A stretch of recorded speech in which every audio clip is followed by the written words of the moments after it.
On the 21st and 22nd of June, this year's First Light Festival came to Lowestoft South Beach, an event described as a vibrant, family-friendly, midsummer celebration of music, dance, science, art and community spirit.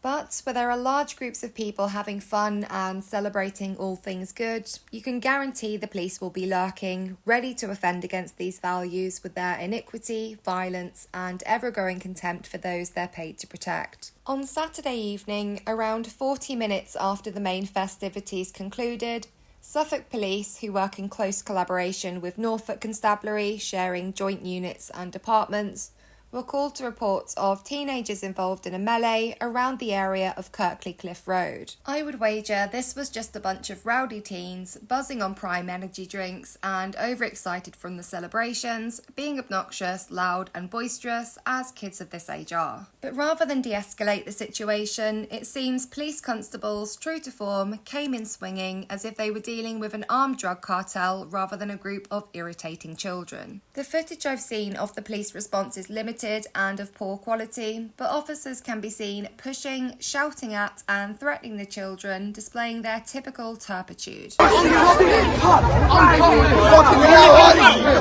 to be next?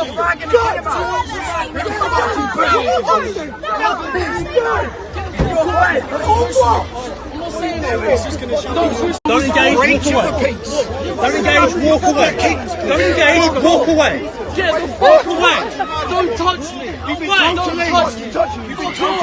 What the fuck are you touching me for? Fuck off.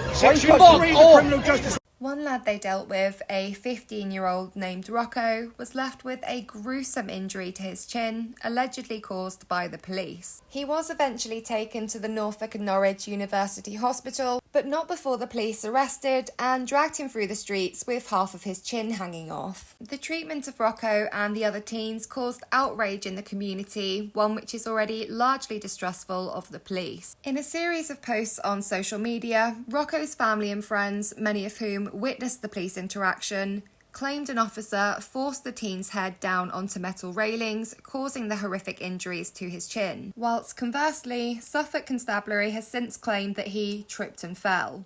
Well, I know whose version of events I believe. Apparently, Suffolk Constabulary has launched an investigation into the incident, but we all know what the outcome of the police policing themselves will be. I've been in touch with a member of Rocco's family and suggested that they expeditiously lodge a subject access request for the body-worn footage of all officers in attendance, as it will otherwise be wiped 30 days after the recordings were made.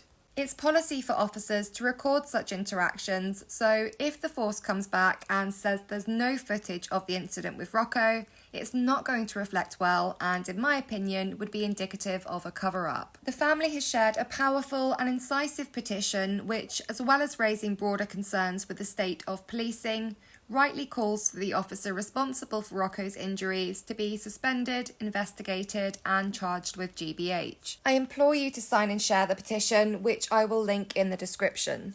Thank you for watching. Please like the video, let me know your thoughts in the comments, and remember to subscribe for more content exposing state tyranny and injustice.